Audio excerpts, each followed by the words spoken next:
This is the number one thing I wish I knew when I was stuck at about 5 to really up to 30K a month in my business. Like I could not break that and get to 50, 100K a month until I learned this one thing. All right, that one thing is a decision-making framework, because business is about decisions.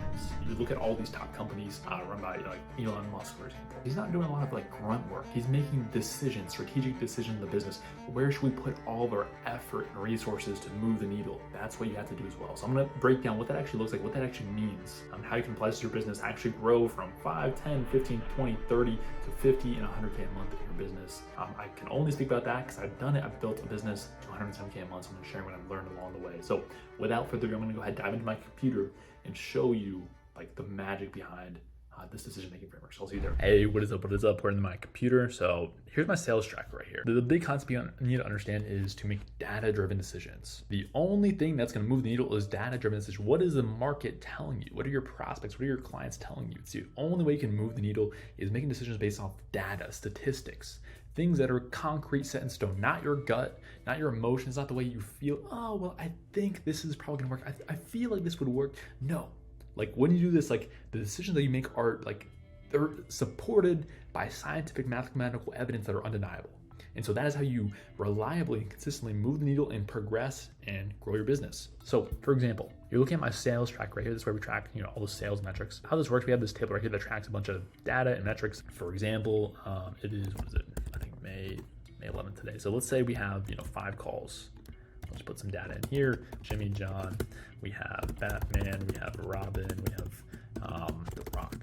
Okay, so we have calls with all these people, and basically we have these columns that I put data into after all my sales calls. Let's say they all show up, so we have a 100% show rate. All right, that's one metric right there that is good for data-driven decisions. All right, because you can see clearly, is this a bottleneck or is it not a bottleneck? All right, is it a constraint to the business? Let's say, for example, like we only had one person show up.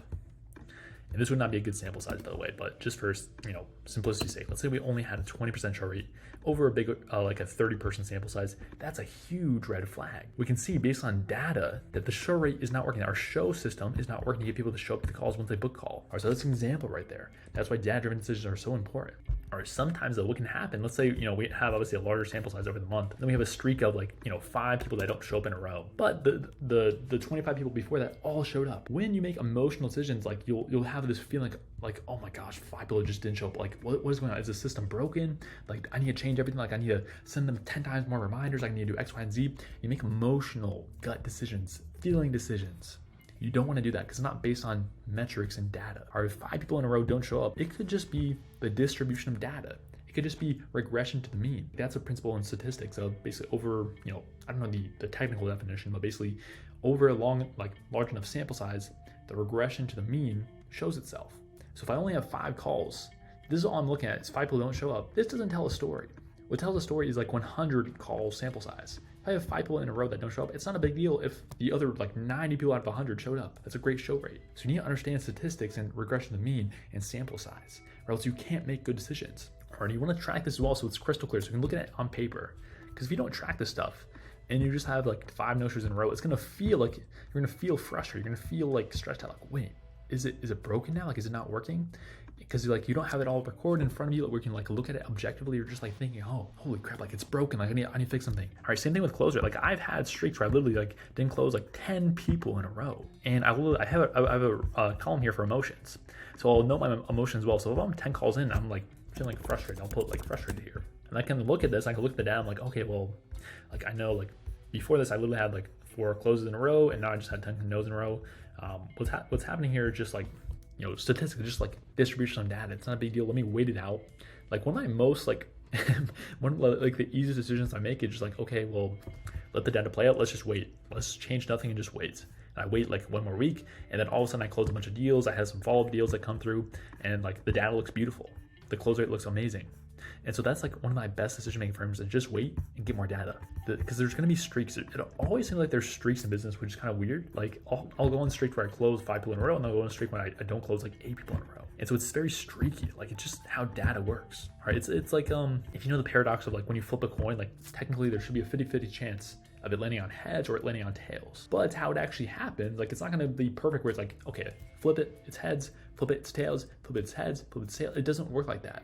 You might get heads, and then tails. Heads, tails, tails. Over like a massive sample size, it's gonna be 50-50, but not over a small sample size. So these are the things you have to understand and make data-driven decisions on. All right, but this is more examples of like metrics that we measure here. The other cool thing about metrics is you can see like where the bottleneck is at. So for example, let's just get some more sample size here, just for an example. Let's say, all right, so right now we're dealing with a 40% show rate, and obviously all these people who don't show up, we can't close them. But let's say, for example, so let's say this is our data right here. And so what we're seeing is the show rate sucks. We're at 40% show rate. And like someone might feel like their sales system sucks, so they don't have this data, because they're like, okay, well, I only closed like 4 deals out of 15 calls. I feel like I've had a decent size of calls, but I didn't close that many deals. But when you look at the data, your sales system, your sales process, when they actually get on the call, is really good. 66% close rate. Like that's insane. Like that's really good. But you might just feel differently because you're like, oh man, like no one's closing. I've had so many calls, but like I just can't close that many people. And you don't really realize things until you have data set in stone. All right. Also, another big thing is like lag effect. So if you don't have data tracked like consistently every single day, you can pull this up and like make data-driven decisions. Like for example, one of my coaches I'm working with, I just talked to him about this. He was like just taking notes on sales calls, and he wasn't tracking this and updating this every day. And so we're trying to make a strategic decision in his business as far as like, okay, where can we like put more resources and time and attention to scale even more? And I asked him for a sales tracker. He's like, well, yeah, I gotta update that. It's gonna take like a day or two. And I'm like, man, like that's lag effect. That's a day or two that you're wasting that we could have already made the decision and put it into play, got you faster results. So make sure you're always consistent. You have this readily available every single day. So when you want to make those strategic decisions, you can move fast. Our business is a game of speed. The faster you act, like the faster results you're going to get. Because imagine if that happens every single time you want to make a decision. Let's say it's once a month. Then you're adding, 2-3 days every single month to delayed results. And that adds up. All right. It doesn't sound that big, but if you want to grow and you want to scale really big, like this is a huge factor. Right. So there's also speed decision. It's a really big factor. All right. And there's other metrics that we looked at, for example, like offer rate. Like let's say, for example, we're getting all these calls, but we're not really offering anyone because no one's really qualified. That would be a huge red flag as far as like lead quality. And we track these things because it tells you what the bottleneck is, it tells you what the constraint is of the business. So you can clearly see, okay, we need to make changes to our show system, but our closing, our sales system is rock solid. It looks really good. All right, you can also look at like cash collect percentage, for example. So if I'm getting like everyone on a payment plan, but no one's paying in full, I just need to look at my sales process. I need to look at what's going on there. How am I not overcoming objection? How am I not giving them more certainty that, hey, like they can do this? So there's all these things that we look at. Also, another really good column is objections. So let's say, for example, I keep on getting, think about it. They all want to think. And I would just record this for every call as far as like what objections they come up, if any. And so you can record and look back, okay, like over the last month, I've had most people that don't close just say like they need to think about it. So what this tells me is, hey, somewhere in the sales process, I need to overcome this objection. All right, earlier in the sales call, I need to create urgency by asking them a certain question. Hey, like why now? Like why is it so important for you to do this now? And create urgency as far as like why they need to take action right now. Or you can do that in the sales process, in the discovery process. And then also objection handling, you need to overcome this better. Like, what can I say when they actually say this to overcome it and get them, hey, like, yeah, I actually can make an informed decision right now. I can move forward right now. All right, so that's really, really good data you can look at is objections.